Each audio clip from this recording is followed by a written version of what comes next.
ವರಮಹಾಲಕ್ಷ್ಮಿ ಹಬ್ಬದಲ್ಲಿ ಇಂತಹ ತಪ್ಪುಗಳನ್ನು ತಪ್ಪಿಯೂ ಮಾಡಬೇಡಿ. ಸಂಕಷ್ಟಗಳನ್ನು ತಂದುಕೊಳ್ಳಬೇಡಿ, ಎಚ್ಚರ. ವರಮಹಾಲಕ್ಷ್ಮಿ ಹಬ್ಬದಲ್ಲಿ ಬಹಳಷ್ಟು ಜನರು ಈ ತಪ್ಪುಗಳನ್ನು ಮಾಡುತ್ತಾರೆ. ಇಂತಹ ತಪ್ಪುಗಳನ್ನು ಖಂಡಿತವಾಗಿಯೂ ಮಾಡಲೇಬೇಡಿ. ಮೊದಲನೆಯದಾಗಿ, ವರಮಹಾಲಕ್ಷ್ಮಿ ಅಮ್ಮನವರಿಗೆ ಸೀರೆಯನ್ನು ಉಡಿಸಬೇಕಾದರೆ ಕೆಲವರು ಹೊಸ ಸೀರೆಯ ಬ್ಲೌಸ್ ಪೀಸ್ ಅನ್ನು ಕಟ್ ಮಾಡಿ ಸೀರೆಯನ್ನು ಉಡಿಸುತ್ತಾರೆ. ಈ ರೀತಿಯಾಗಿ ಸೀರೆಗೆ ಕತ್ತರಿಯನ್ನು ಹಾಕಬಾರದು, ನೆನಪಿಡಿ. ಯಾವುದೇ ದೇವರಿಗೆ ನಾವು ಉಡಿಯನ್ನು ತುಂಬುವಂತದ್ದು ಅಥವಾ ದೇವರಿಗೆ ಉಡಿಸುವಂತಹ ಸೀರೆಗೆ ಕತ್ತರಿಯನ್ನು ಹಾಕಬಾರದು. ಯಾವುದೇ ದೇವತೆಗೆ ಉಡಿ ತುಂಬುವಾಗ ನಿಮ್ಮ ಕುಲದೇವರಿಗೂ ಅಥವಾ ಮುತ್ತೈದೆಗೆ ಉಡಿ ತುಂಬುವಾಗ ಸೀರೆಯಲ್ಲಿನ ಬ್ಲೌಸ್ ಪೀಸ್ ಅನ್ನು ಕಟ್ ಮಾಡಬಾರದು. ಅದರಲ್ಲಿ ಬ್ಲೌಸ್ ಪೀಸ್ ಇದ್ರೂ ಸಹ ಅದಕ್ಕೆ ಇನ್ನೊಂದು ಬ್ಲೌಸ್ ಪೀಸ್ ಅನ್ನು ಸೇರಿಸಿ ಉಡಿಯನ್ನು ತುಂಬಬೇಕು. ಅದಕ್ಕಾಗಿ ವರಮಹಾಲಕ್ಷ್ಮಿ ಹಬ್ಬಕ್ಕೆ ತಂದ ಸೀರೆಗೆ ಕತ್ತರಿ ಹಾಕಬೇಡಿ. ನೀವು ಸೀರೆಯನ್ನು ಎಷ್ಟೇ ಸುಂದರವಾಗಿ ಉಡಿಸಿದರೂ ಸಹ ಬ್ಲೌಸ್ ಪೀಸ್ ಅದರ ಜೊತೆ ಇರಲೇಬೇಕು. ಅಂದಾಗಲೇ ಜೋಡಿ ಅಂತ ಹೇಳೋದು. ಹಾಗಾಗಿ ಬ್ಲೌಸ್ ಪೀಸ್ ಇಲ್ಲದ ಸೀರೆ ಉಡಿಸಬಾರದು. ಇನ್ನು ಎರಡನೆಯದಾಗಿ, ಬಹಳಷ್ಟು ಜನರು ಮಾಡುವ ತಪ್ಪು ಎಂದರೆ ವರಮಹಾಲಕ್ಷ್ಮಿ ಹಬ್ಬದಲ್ಲಿ ಮಾಡುವ ಅತಿಯಾದ ಅಲಂಕಾರ ಒಳ್ಳೆಯದ? ವರಮಹಾಲಕ್ಷ್ಮಿ ಹಬ್ಬ ಎಂದರೆ ಗೃಹಿಣಿಯರಿಗೆ ಸಡಗರವೋ ಸಡಗರ. ಮನೆಯನ್ನು ಸ್ವಚ್ಛಗೊಳಿಸಿ ಅಮ್ಮನವರಿಗೆ ಉಡಿಸಲು ಸೀರೆ, ಮುಖವಾಡ, ಪೂಜಾ ಸಾಮಾನು, ಹೂವು, ಹಣ್ಣು, ವಿಧ ವಿಧವಾದ ತಿಂಡಿ ತಿನಿಸುಗಳು, ಹೀಗೆ ಅಮ್ಮನವರನ್ನು ಕೂರಿಸಲು ತಯಾರಿ ಭರ್ಜರಿಯಾಗಿರುತ್ತದೆ. ನಮ್ಮ ಮನೆಯಲ್ಲಿ ಕೂರಿಸುವ ಮಹಾಲಕ್ಷ್ಮಿ ತುಂಬಾ ಚೆನ್ನಾಗಿ ಕಾಣಬೇಕು, ಎಲ್ಲರೂ ಮೆಚ್ಚುವ ರೀತಿ ಇರಬೇಕು ಎನ್ನುವ ತರಾತುರಿಯಲ್ಲಿ ವಿಭಿನ್ನವಾಗಿ ಲಕ್ಷ್ಮೀ ದೇವಿಯನ್ನು ಕೂರಿಸಲು ಯೋಚಿಸುತ್ತಾರೆ.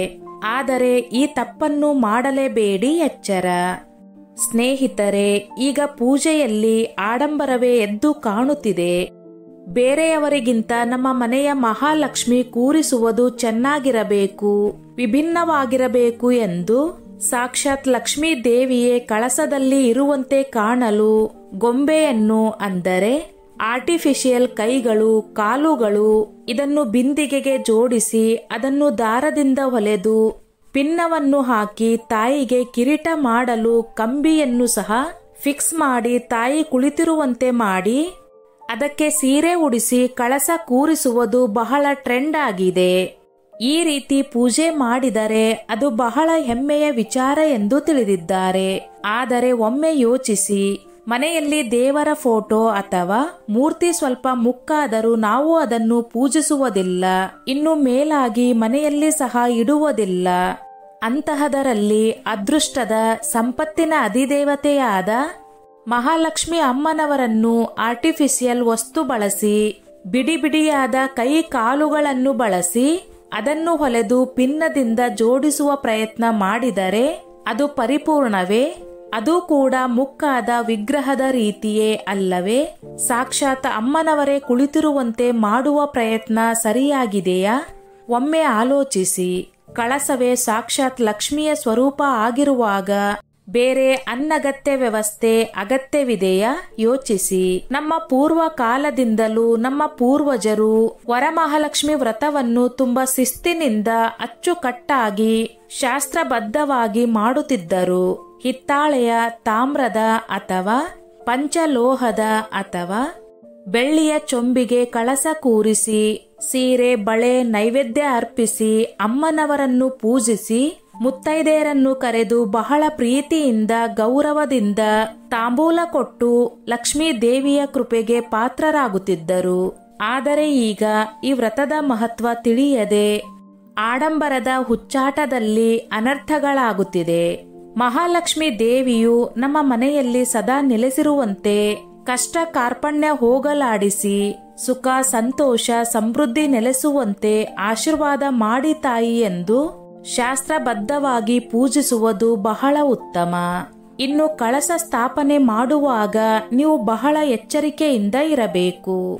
ಏಕೆಂದರೆ ಕಳಸ ಸ್ಥಾಪನೆಗೂ ಒಂದು ವಿಧಿವಿಧಾನ ಇರುತ್ತದೆ.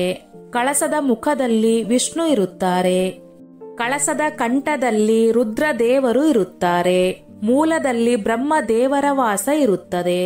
ಇಷ್ಟೊಂದು ಪವಿತ್ರವಾದ ಕಳಸದಲ್ಲಿ ಚತುರ್ವೇದಗಳು ಇರುತ್ತದೆ.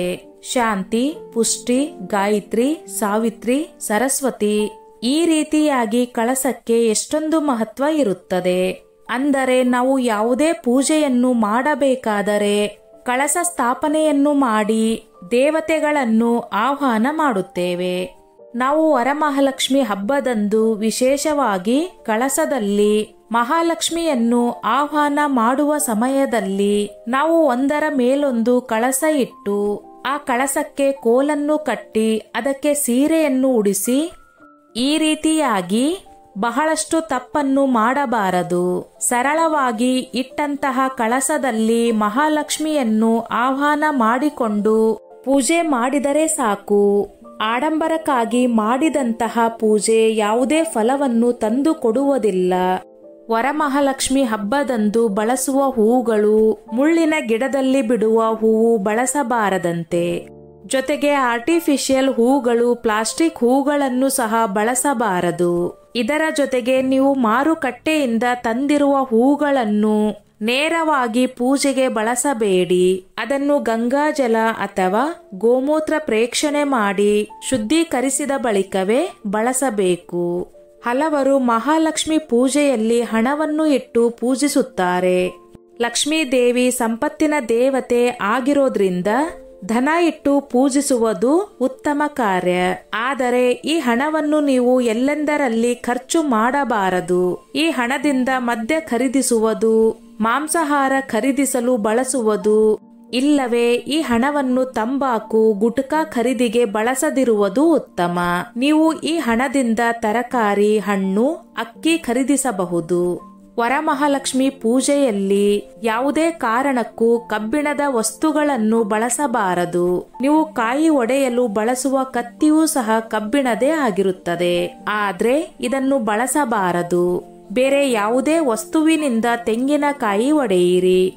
ವರಮಹಾಲಕ್ಷ್ಮಿ ಹಬ್ಬದಂದು ಅಡುಗೆ ಮನೆ ಶುದ್ಧವಾಗಿರಲಿ.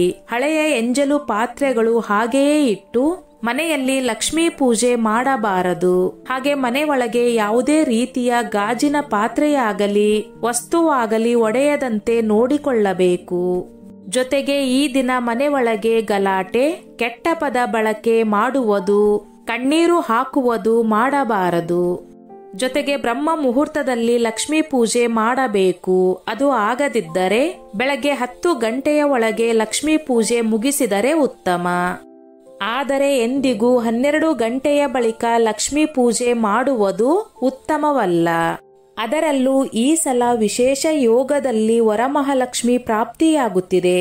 ಇಂತಹ ತಪ್ಪುಗಳನ್ನು ಮಾಡಿ ನೀವೇ ಸಂಕಷ್ಟಗಳನ್ನು ತಂದುಕೊಳ್ಳಬೇಡಿ.